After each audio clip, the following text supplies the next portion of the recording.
Well, let's take a look at loops, iterations, something where we repeat statements over and over again. And there's an easy way to do that. And what we can do is that we can put statements inside of a loop. Let's take a look at that. In this example, write an application named sum5 ints that allow the user to enter 5 integers and display the sum. All right.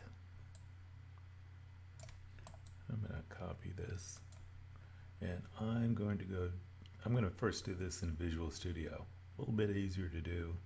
It gives us some help in our sandbox or little online compiler here. It's not quite as straightforward. So I've got the starting coding stub for Visual Studio for a C# console application. So I'm going to, how about if I put in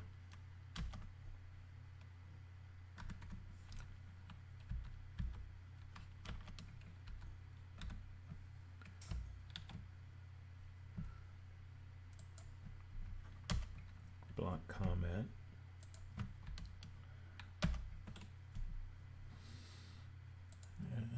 This might be a little bit easier if I take this and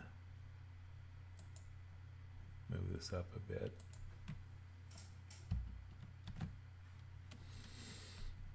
Okay. So again, in here I'm using static system console, so I don't need to type in system or console. So let's go ahead and get started with this.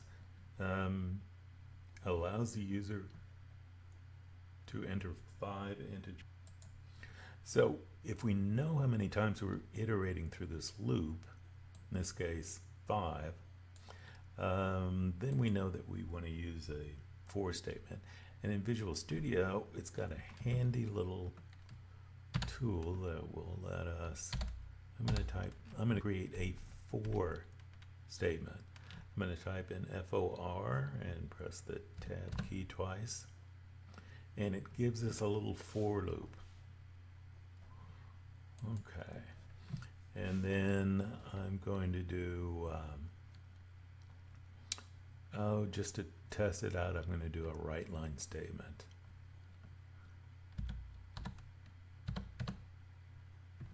And inside my right line statement, I'll just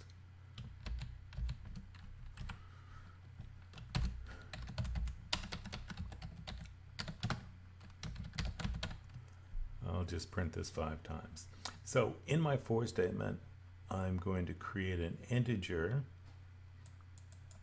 called I, and I'm going to start the value of I at 0. There's a semicolon there, and I go to the next part of the statement. And then I, every time I go through this loop, it's going to test it against length.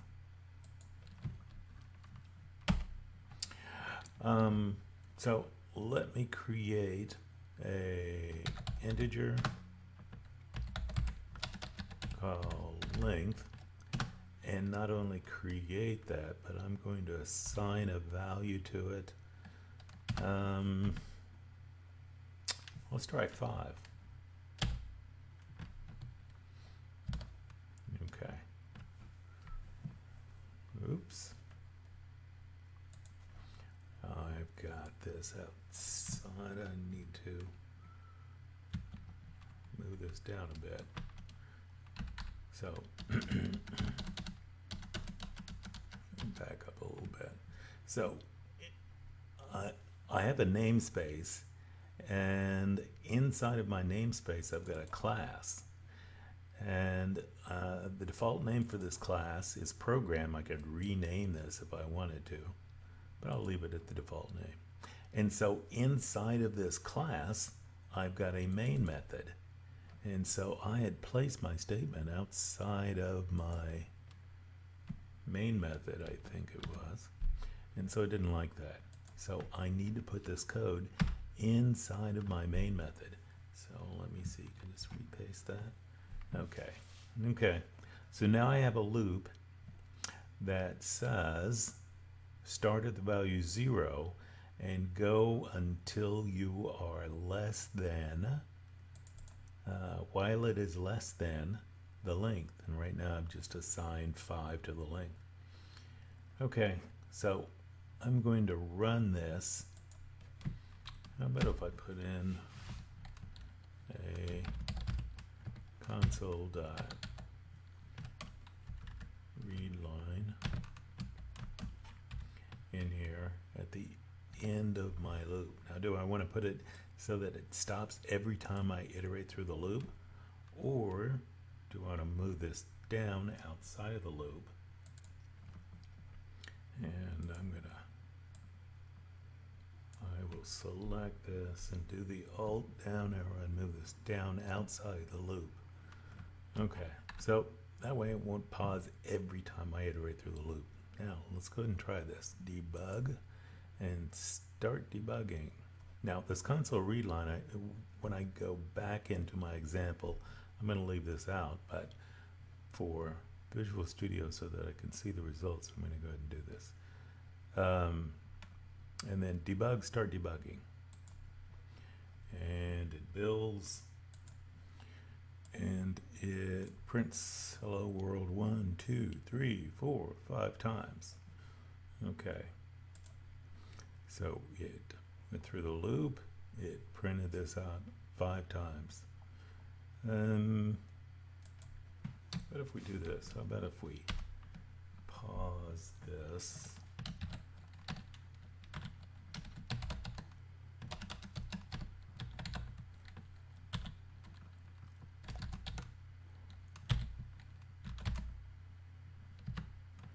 And let's pause it 3,000 milliseconds each time. So now I'm going to go ahead and run it again. Maybe it'll be easier to see. Start debugging.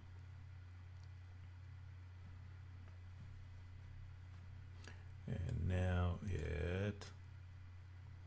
as it goes through the loop, it prints hello world, 3 seconds, hello world, 3 seconds, hello world. Okay. Okay, so I don't know if that's any easier to see or not, but we just have a loop which iterates 5 times. You notice we started counting at 0 and we went, in this case, to 5. Okay, what if I started counting at 1? 1 to 5? How come that wouldn't work? All right. I'm gonna change this. Now let's go see what we've got to do. So we know how many times we're going to loop through this. And allows the user to enter 5 integers and displays their sum. So we're going to need, and I'm going to work with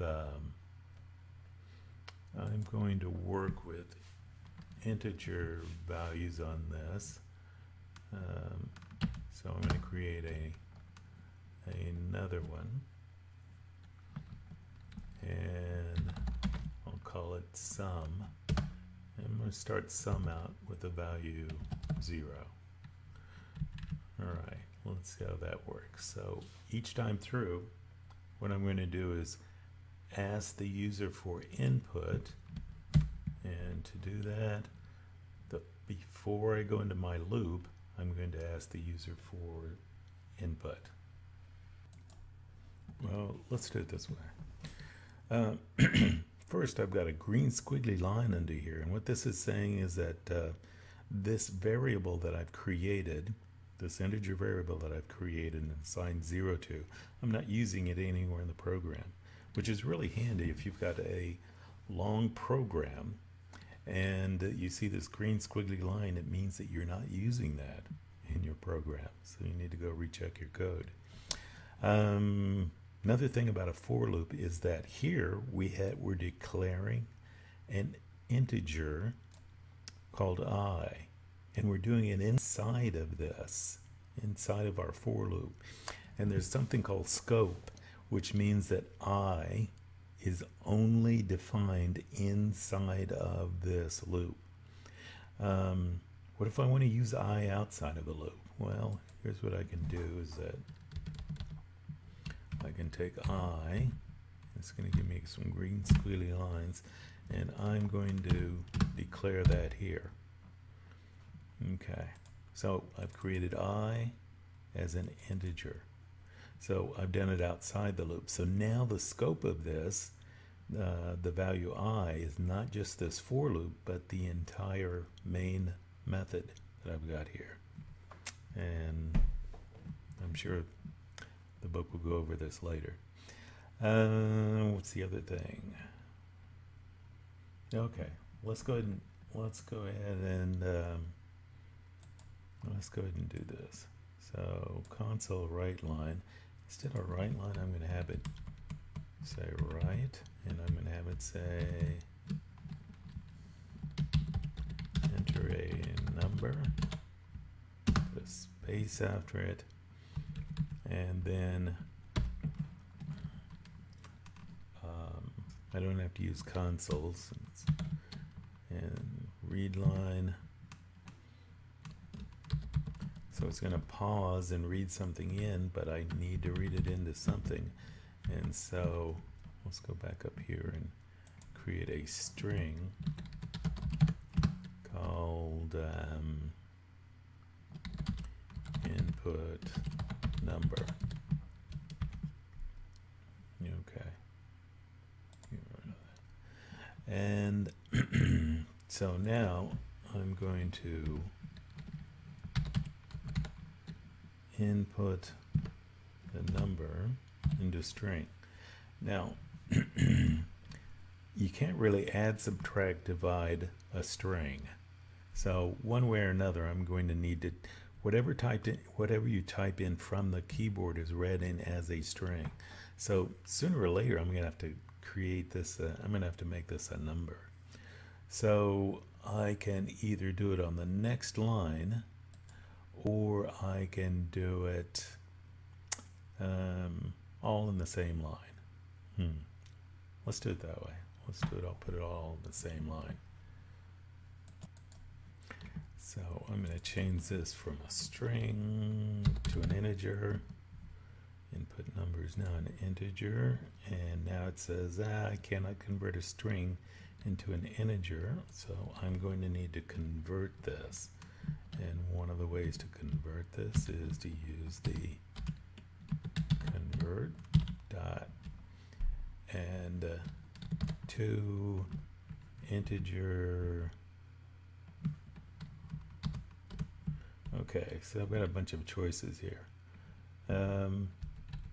Integer 16-bit, 32-bit, 64-bit. Well, let's go with 32-bit. And then in parentheses, I'm going to have my read line statement. So read in from the keyboard whatever number is typed in, and then convert it into a 32-bit integer and store it in here. So now that we've done that, here's what we want to do. We want to take the sum. We want to take the sum, and whatever the current value of sum is, the first time through it's going to be 0, but we're going to add to that the input number. Okay, so if you trace out this logic, what it's going to do is that you're going to input a number, it's going to convert it into a integer. We're going to sleep for a second, and then it's going to take that, take whatever the current value of the sum is. At this time, it's the first time through, it's going to be 0, and add whatever value you typed in. So it's going to sum up every time through the loop. It's going to sum up that value. Okay. Let's go ahead and do that. So, and then once you drop out of that, loop, then let's print this out. CW tab, and let's say the sum of the numbers is, and then put a placeholder in there, and then comma and sum. See if that works. Okay. Go ahead and debug and start debugging.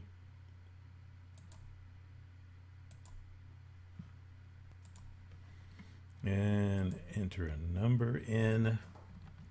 I bet if we do 5, pause for a second, 5, pause for a second, 5.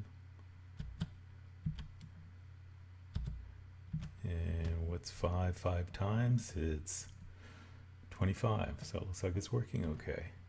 All right, so now I'm going to copy this code back into my sandbox.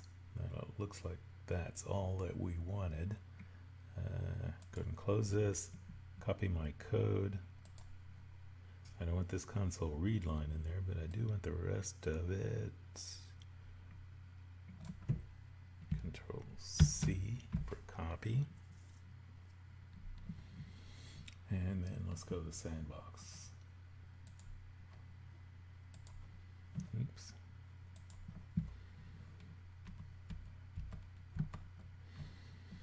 Okay.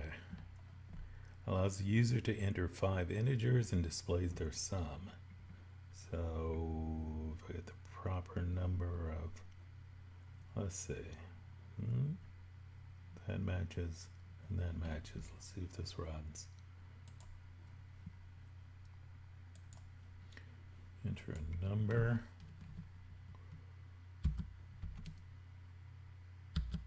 I guess I should take the, there's no reason to have it pause for a second.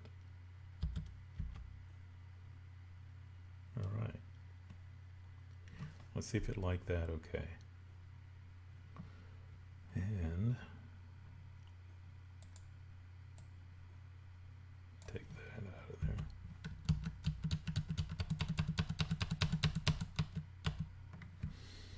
Okay.